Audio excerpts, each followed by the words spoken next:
Bună, ce faceți? Eu sunt Daria și bine ați revenit la un nou vlog cu mama mea. Înainte să începem, vreau să dați subscribe, like și share la canalul meu. Și mulțumesc foarte mult că mi-ați dat like-uri la toate videoclipurile mele. Pentru că v-a plăcut jocul pe care l-am organizat data trecută cu Am-Nam, cu Făina, astăzi ne-am hotărât să facem adevăr Sau provocare. Aici avem întrebări, aici avem provocări. Vedem care cum răspunde și în ce fel. O să fim, cel puțin eu, nu cunosc întrebări, nu știu întrebările, le-a scris Daria, deci eu nu le știu. Nici provocările. Da, nici provocările. Nici nu aș fi avut timp să, eu ce bate vântul, n-aș fi avut timp de să scriu sau să mă uit la întrebări. Bun, haide, cine începe prima? Piatra, hârtie, foarfecă. Piatra, hârtie, foarfecă, să vedem cine începe prima. Bine, ok, am înțeles. Eu încep prima. Bun. Hai să vedem. Sper că ai scris pe înțelesul meu ca să pot să... Dacă nu, îți citesc eu. În cine dintre prietenii tăi ai cea mai multă încredere? În tine. În mine? Da. Bun. Da. În tine am cea mai mult, am 100% încredere. Asta pot să spun cu mâna pe inimă. De gata, o întrebare? Bun. Eu o să încerc să fiu cât de sinceră pot, unde nu voi putea. Hai să vedem.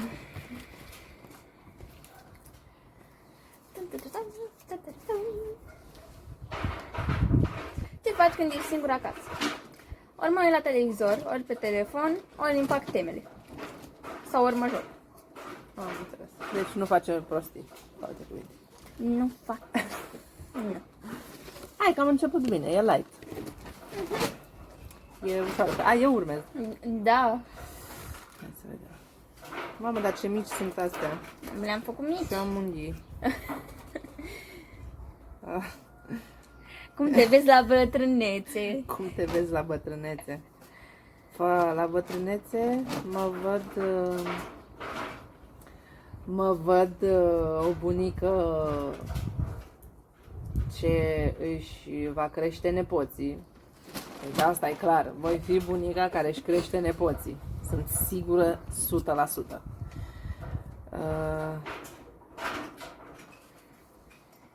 Voi încerca să, la bătrânețe, mă văd bine tare de tot. Adică eu o să fiu tânără, frumoasă. Da. Mai spune Mirela, cu pisicii pe lângă mine, croșetând un ilic, cu ochelari. Da, eu cred că o să fiu o bătrânică simpatică, am o bănuială. Da. Ha, next. Îmi plac întrebările astea. Ia să vedem. Până acum nicio provocare. Care este cel mai copilăros lucru pe care l-ai făcut? Mamă, asta era bun pentru mine, era bună pentru mine întrebarea asta. Dau pas. Nu iau o provocare. N-ai făcut niciun lucru foarte copilăros? Nu cred, așa copilăros. Nu. Da, tu ești un copil oricum. Da, provocare. Mi-e frică. Mamă, dar ce provocări ar fi de ți-e frică? Fă mers peticului timp de 1 minut. Hai, bine. Nu, timp de 30 de secunde. Da. Te invit 30 de secunde să faci mersul piticului. 1, 2, 3, 4, 5, 6, 7, 8, 9, 10, 11, 12, 13, 14, 15, 16, 17, 18, 19, 20, 21, 22, 23, 24, 25, 26, 27, 28, 29, 30. Bravo! Bun. E bine. Hai să punem telefonul aici. Da.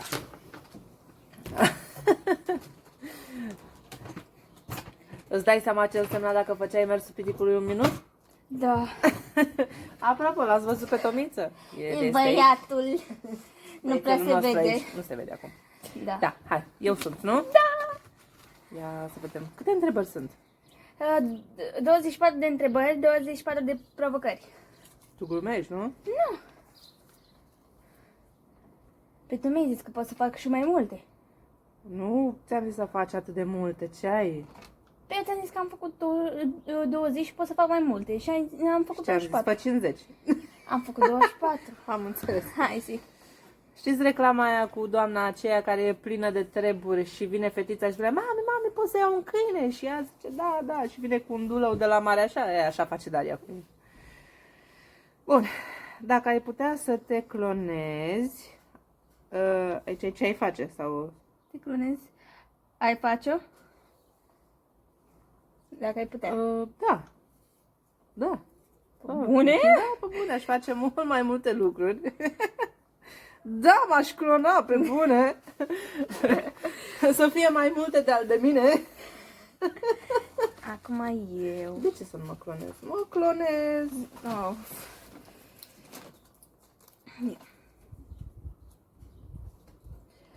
Ai sau vrei să-ți faci vreodată un tatuaj? Ce? Sincer, n-aș vrea să-mi fac niciun tatuaj. Nici când voi fi mare, nici... Fii atentă că o să-ți arăt filmulețul ăsta când vei fi mare. O Pe să- cuvânt, o să rămână pe YouTube filmulețul ăsta. Păi da, Bine. Hai. trist. Ți arăt eu filmulețul când doi vrea să-ți faci un fluture aici. Nu. În niciun caz, nu. De ce anume ești dependentă? Mâncare sau joc sau... Da, nu că știu ce înseamnă dependentă. Știu, dar ziceam așa. De ce sunt dependentă? Nu se poate treaba asta, dar mi-aș băga zahăr prin venă pe undeva pe aici. Hei, hei, hei! Ieși, urâtule! Dai puțin pauză, mami. Îmi cer scuze. Pisica mea a fost atacată de un motan, cred. Da, Ce m-am speriat. și eu. Da. Ce era? De ce anume ești dependent? Da, spuneam că mi-aș băga zahăr în venă, dar nu se poate. Sunt dependentă de dulciuri. Îmi plac dulciurile, dar nu mai pot.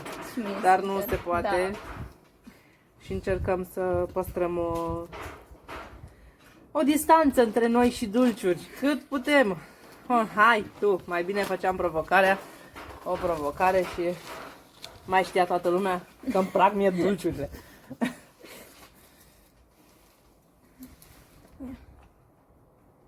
Care a fost cea mai bună zi din viața ta? V-aș răspunde eu la întrebarea asta, dar hai. Eu am deci am un milion de zile preferate, dar ziua mea preferată este când e ziua mea de naștere. Drăguț. Nice. Frumos. Ia. Îmi place răspunsul tău.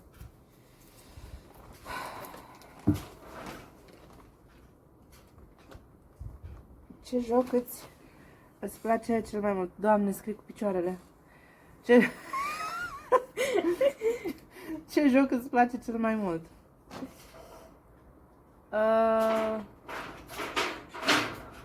N-ai? Remi. Da, îmi place să mă joc Remi. Nu știu dacă este chiar un joc, dar îmi place să fac și karaoke. Nu-i joc. Ar fi un joc karaoke, așa și așa. Ia. Bă, o provocare nu mi-a picat și mie. Ce întrebări light ai pus. Hai. Dar câte grele voi să... Sunt foarte simple pentru mine, pentru că eu o să fiu, adică, sinceră, n-am ce să...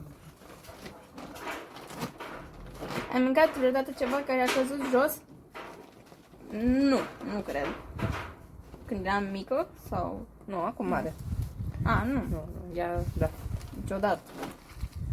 Niciodată în Aș viață. mai da eu din casă despre tine, dar nu dau.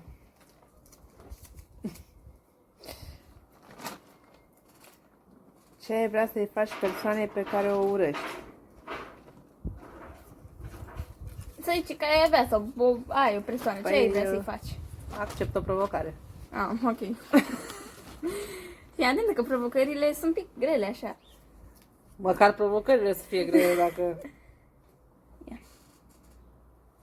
Ce? Ce te-a picat? Să dansează fără muzică dansezi fără muzică? Timp de 30 Timp de de secunde. 30 de secunde. Cum să dansezi fără muzică? Ce e aia să dansezi fără muzică? Ce dansăm? Ce dansezi? Contează? Nu, dansează ce vrei. Și nu cânt și eu nimic? Adică... Nu, Nu ai deloc? voie. Nu? Numără. 1, 2, 3, 4, 5, 6, 7, 8, 9, 10, 11, 12, 13, 14, 15, 16, 17, 18, 19, 20, 21, 22, 23, 24, 25, 26, 27, 28, 29, 30. Gata. Gata? Da. Bine, ok. Eu sunt, nu? Da. De ce să spun eu ce aș face persoane dacă îi fac vreodată și știe toată lumea ce aș face eu? Ia să vedem. Te-ai gândit vreodată câți copii vrei? Dacă da, câți și cum vrei să se numească? Mamă, ce tare, noi am discutat despre treaba asta când? Aseară, ieri, alaltă, ieri nu mai știu când. Ziceai tu câți copii vrei să ai. Ai zis tu, mi-ai spus câți copii vrei să ai. Pe bune? Pe bune, nu mai știu ce vorbești. Păi eu aș vrea să am 2 copii, o fată și un băiat, să se numească, Nu mai contează. da, Mario și Ioana. Că poate te mai schimbi, te mai Da. sucești până atunci. Da. Nu contează. Să vedem. Tam, tararam, tarararara, tarararara, tararara, Sunt curioasă ce spică. tararam. Ce faci atunci când îți este frică de ceva? Oh. Ce faci atunci când îți este frică de ceva? Ce să fac? Nu vă spun. Deci, provocare. Dar eu... Ține.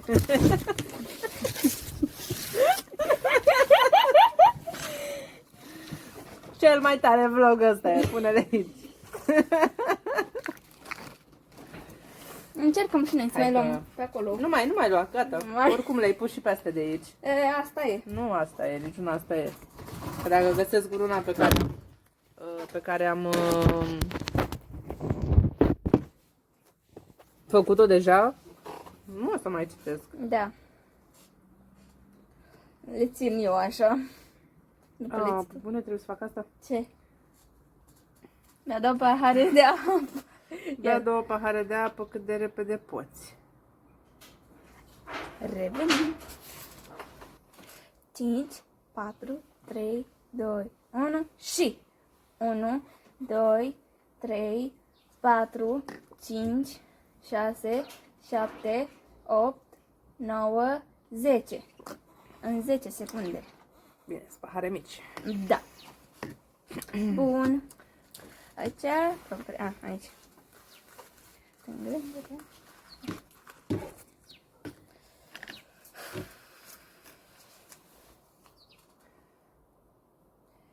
La ce oră dormi de obicei? De la ce oră? Seara. Păi, de obicei mă culc pe la 10-11. De ce minți? Aici scrie adevăr, nu scrie Da. minciuni. De obicei ce mă culc? Ai bine, 11-12. Da, serios. Așa mă culc de obicei. Bine, Sincer. chiar 12 jumate. Hai. Hai, nu mai minți oamenii. Da, bune că nu mint. Ce ai? Hai. Deci că hai, tu ești. Hai, Veronica, am vrut să zic. Da. Da, era o întrebare care a mai fost. Uh.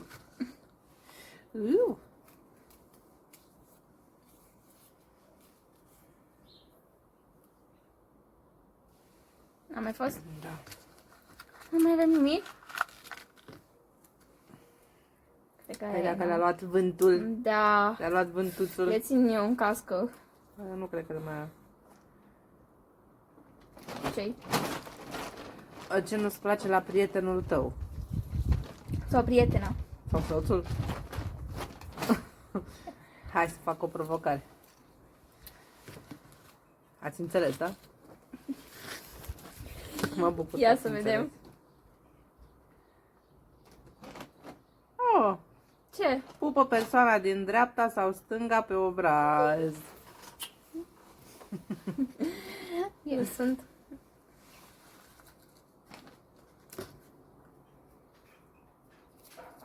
Ia. Ce-ți place să faci pentru a te relaxa? Să ascult muzică. Asta îmi place, sincer. Bune.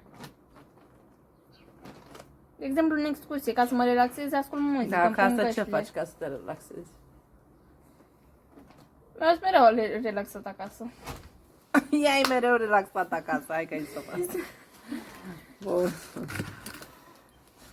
Da.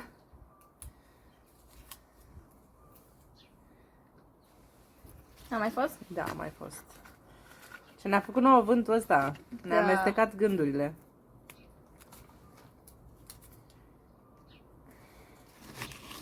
Pe bune?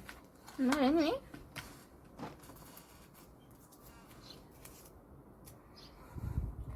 Ce-ți doresc să faci anul acesta? Pai de cap. Îmi doream să fac foarte multe lucruri.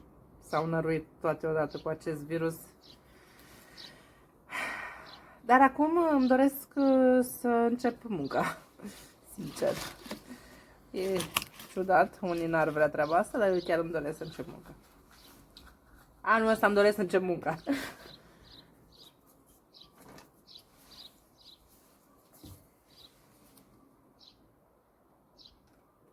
Care este ultimul lucru pe care l-ai cumpărat? E o provocare, că n-am niciun lucru. Asta e, Daria. Ia o provocare. Ce să cumpere săraca dacă ea n-a ieșit din casă? Da. Ce-am cusit mami și de asta. Bate palma cu toată lumea din încăpere. Din această încăpere? E altă provocare. Că ce, bați palma doar cu mine? Nu? Bine. Hai. Sper să nu spună, sper să nu spună. Cine a scris provocările și de data viitoare eu le scriu? Sar coarda pentru 30 de secunde. Toate pe sport, așa. Hai. Numărul. 5, 4, 3, 2, 1. 1, 2, 3, 4, 5, 6, 7, 8, 9, 10, 11, 12, 13, 14, 15, 16, 17. Nu-ți rupe picioarele. 18, 19, 20, 21, 22, 23, 24, 25, 26, 27. 27, mai ai 3 secunde. Gata. Bravo. Am să vreau picioare. Faci prea mult sport și de aia. Oh, da. Ești o sportivă de performanță. Ai și tu de dreptate. Bun. Ai mințit vreodată pe cineva? De ce?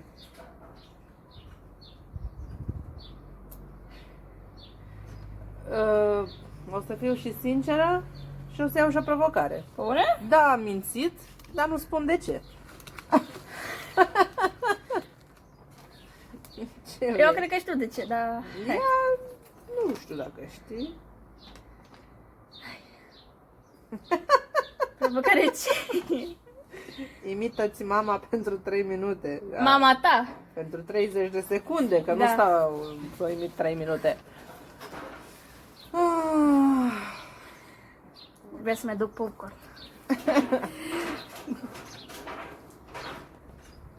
Hai să o imit o imit când eram eu mică. O imit.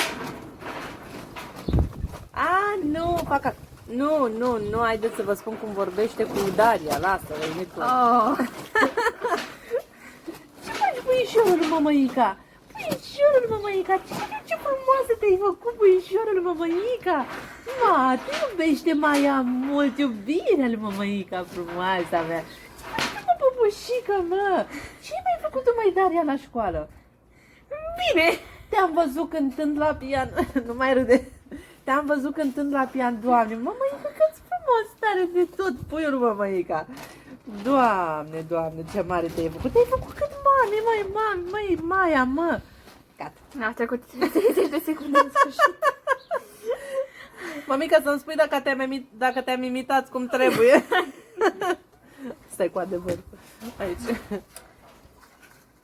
Te-ai sui pe ăsta aici. Cu Tomiță vorbeam. Care este cel mai ciudat vis pe care l-ai avut? Eram în cameră, mă uitam la televizor, era noapte. Și pe lângă geamul meu a trecut un domn cu pălărie. Misterios, așa. Ok, așa. Și deodată se închide televizorul și când se aprinde apare omul acela cu două capete. Și m-am trezit după.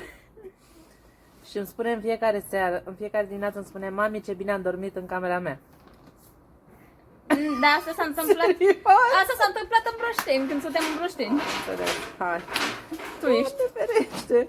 Dar eu nu mi-ai zis niciodată treaba asta.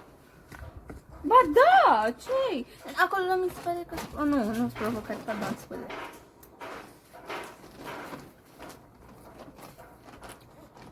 Dacă ai putea locui oriunde în lume, unde ai vrea?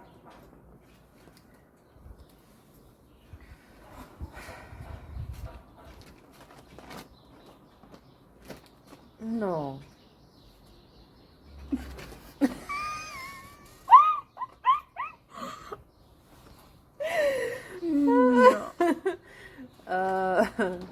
Nu, n-aș pleca din Buzău, ca să spun pe aia dreaptă. Nu plec. Nu vreau eu. Ești, nu poți. Nu vreau eu să plec. Hai. Eu. Nu vreau. Cine Mai poate să mă avem obligi? 3 întrebări. 2 tu, una eu. E corect? Ah, E da, ai dreptate, ai dreptate. Împărțirea corectă. În ce loc, dacă te gândi la cineva, râzi? Pas, pas, pas. Și iau provocare. Dar în ce loc te gândi? În nas? Unde? În ureche? Ți-e rușine să spui unde te-ai gândit tu. Bine. Cu ochii închiși, alege o persoană din lista de contacte și dă mesaj. Unde ți este telefonul? În casă. Îl aduc imediat. Bun, aici am telefonul. Colegul meu, Mario Gocea. Ce-i scrie? Bună, că fă? Ia-te aici.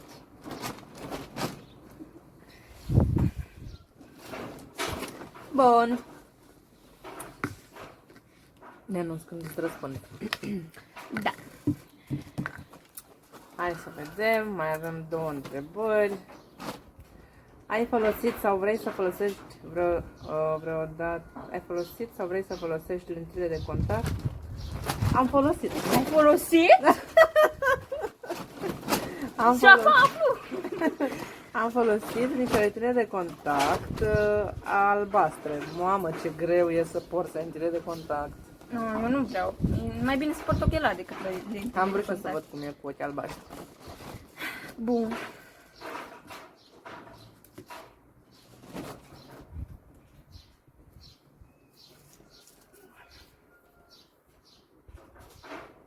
Asta a mai fost. Deci nu mai sunt întrebări, practic. Dar mai sunt provocări. Tu ce zici, să le facem și pe alea? 2 provocări. Bine. Nu toate. Că nu e Hai. corect. Eu chiar am răspuns sincer la toate întrebările Dar și eu la astea. fel. Hai, ia o provocare dacă n-ai avut întrebare.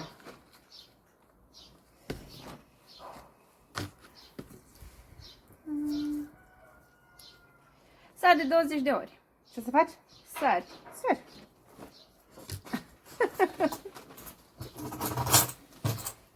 1, 2, 3, 4, 5, 6, 7, 8, 9, 10, 12, 13, 14, 15, 16, 17, 18, 19, 20. Bravo. Mamă, poate îmi pică vreo provocare de aia de care nu îmi doresc eu. Ah? Ce? Fă o farsă cuiva la telefon. Ma.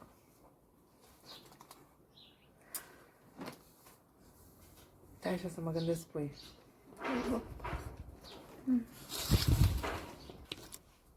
O să o sunăm pe cumnata mea Diana și o să-i spun că sunt de la Fan Curier și că are un colet și că o așteptăm pe șoseaua Spătarului. Da, cu o voce așa mai de bărbat. Mai de bărbat? De unde voce de bărbat? Ziua, așa.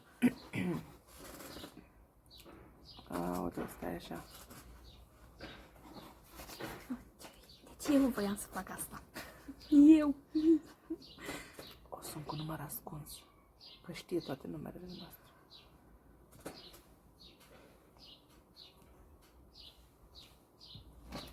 De ce nu?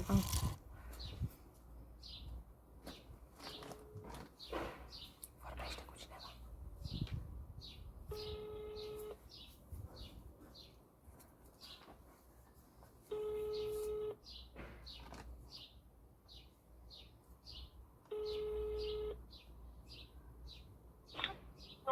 Alo? Alo. Alo, bună ziua! Bună ziua.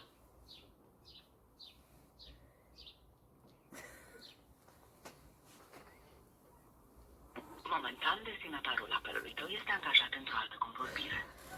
N-am putut. De ce n-ai putut? Mai încerc o dată. N-am putut, nu mai pot. Hai să Mai încerc pot de o râs. dată. Mai încerc o dată. Nu mai încerc, gata, nu mai încerc. Oh, chiar voiam să facem ca lumea. Vrei să fac eu în locul tău? Că Nu, pot eu. nu. Nu, scurt și pe doi, gata. Gata, am încercat, nu mi ieșea pe gură ce vreau să zic. Așa. O sunăm cu număr să-i spunem că... O sunăm mai târziu. Astea au fost... Asta a fost adevăr sau provocare. Speram că v-a plăcut. Data viitoare venim... Ce, vrei să mai faci provocări? Doar dacă vrei tu. Hai, bine, mai facem o Hai. provocare. Hai. O provocare eu, o provocare Da. tu și gata. Care? Nu mai știu care sunt provocările, sincer. Asta. Eu mai de la fund. Așa.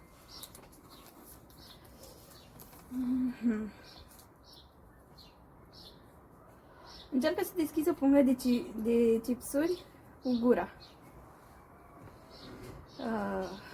Baftă.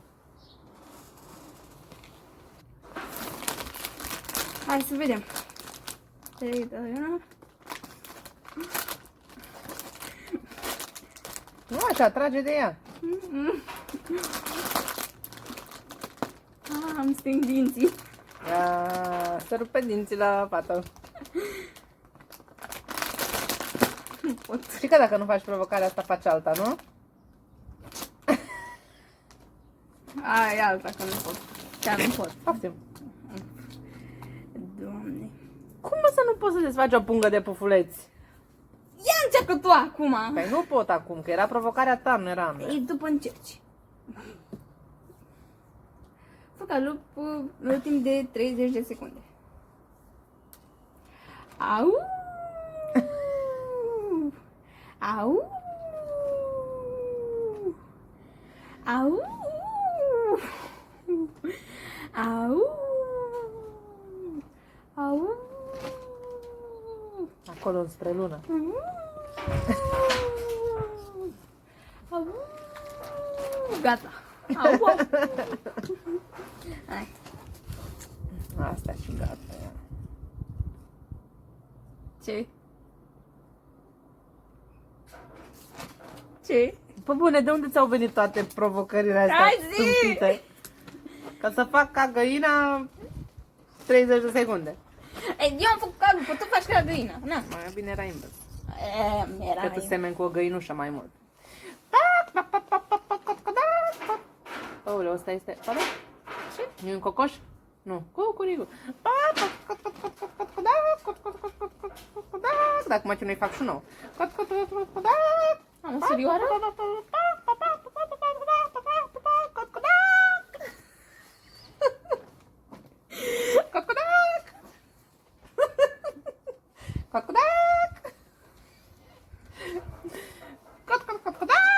Gata, ai terminat! Gata, s-a terminat!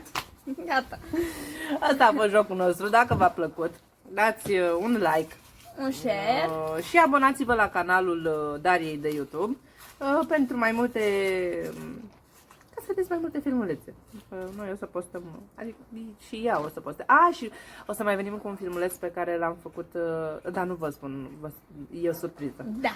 E surpriză. Vă zice doar că e dulce. Da, este un videoclip dulce. Da. V-am pupat. Pa! Să aveți o zi frumoasă.